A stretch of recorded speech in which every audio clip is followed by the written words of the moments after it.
بلکہ علامہ صفوری نے ایک بڑی شاندار بات لکھی ہے، یہ تو نبی کریم کی بات ہے نا، مولا علی شیر خدا۔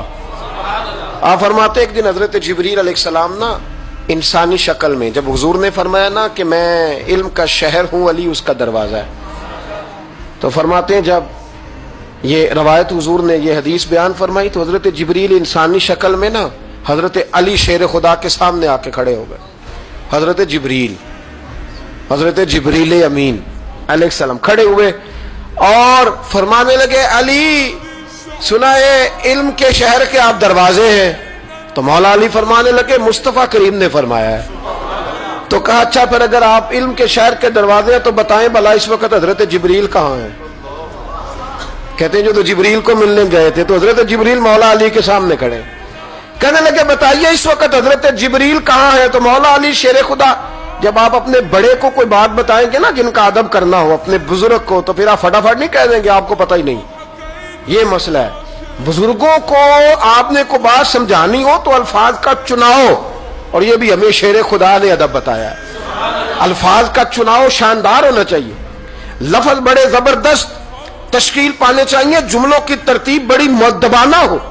حضرت جبریل امین نے پوچھا کہ بتائیے علی اس وقت حضرت جبریل کہاں ہے؟ تو حضرت مولا علی شیر خدا نے پہلے اوپر دیکھا، میری طرف دیکھنا، پہلے اوپر دیکھا، پھر نیچے دیکھا، پھر پیچھے دیکھا، پھر آگے دیکھا، دائیں دیکھا، بائیں دیکھا۔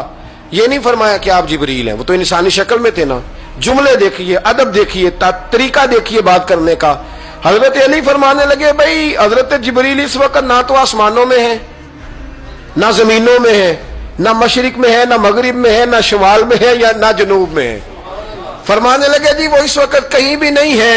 پھر بھی فوراً نہیں کہا کہ آپ خود ہی تو ہیں، یہ نہیں فرمایا، کہنے لگے یا آپ جبریل ہے یا میں جبریل ہوں، دونوں میں سے ایک جبریل ہے، اب فیصلہ کر لیں۔ تو حضرت جبریل مسکرائے، تر دامنی پہ شیخ ہماری نہ جائیے، ہم تو دامن نچوڑ دیں تو فرشتے وضو کریں۔ حضرت جبریل مسکرائے اور فرمانے لگے آپ تو ولی ہیں، جبریل تو میں ہی ہوں، آپ تو ولی ہیں، جبریل تو او بھائی یہ حال ہے ان کے غلاموں کا، یہ حال ہے ان کے غلاموں کا، تو میری سرکار کا عالم کیا ہوگا؟ کہتے ہیں جی حضور گئے اور مل کے نا حضرت جبریل سے تو واپس آ گئے، تو میں نے کہا اب نہ پریشان ہو، اگر حضور اللہ سے میل بھی لے تو آپ کا فائدہ ہی ہے، نقصان کوئی نہیں، آپ کا کوئی نقصان ہے، کوئی نقصان نہیں۔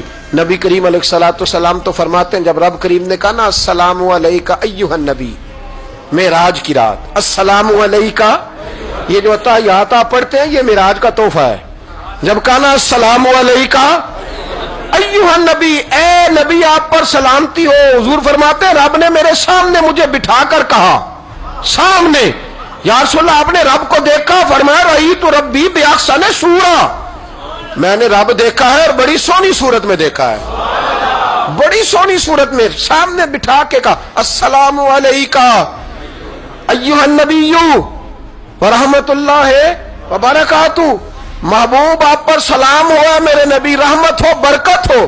تو حضور فرماتے رب نے تو مجھے سلام کہا تھا، میں نے کہا نہیں السلام علینا وعلی عباد اللہ الصالحین، یا اللہ جتنے بھی میری بات مان کے نماز پڑھے ان سب پہ بھی سلام بھیج، تیرا تو فائدہ ہو رہا ہے رب رسول کی ملاقات میں۔ السلام علینا وعلی عباد اللہ الصالحین، اے اللہ جتنے بھی صالح لوگ ہیں ان سب پر سلام ہو، ان سب پر۔ تو یہ تو معراج میں تیری میری بات، علامہ اسماعیل حقی رحمۃ اللہ علیہ فرماتے ہیں کہ 90,000 باتیں کی اللہ تعالیٰ نے اپنے نبی سے معراج کی رات، کتنی؟ اللہ اکبر۔ مزیدار بندہ مل جائے تو باتیں کرنے کا مزہ آتا ہے، شرط یہ ہے کہ بندہ پیار والا ہو،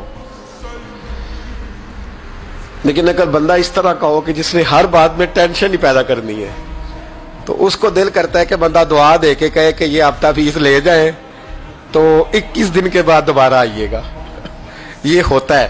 اور میرے ایک بزرگ تھے، کچھ لوگوں کو تعویذ دیتے تو کہتے 3 دن کے بعد آنا، کچھ کو تعویذ دیتے تو کہتے 21 دن کے بعد آنا۔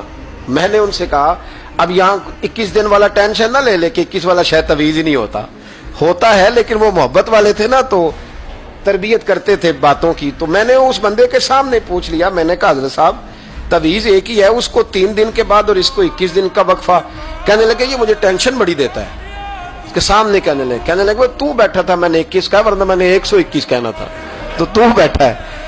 بندہ دیکھیں نا، آپ بات کریں آپ تو تھوڑا سامنے والے کو بھی سنیں، تھوڑا اس کی بات بھی سنیں، بوجھ نہ بنے.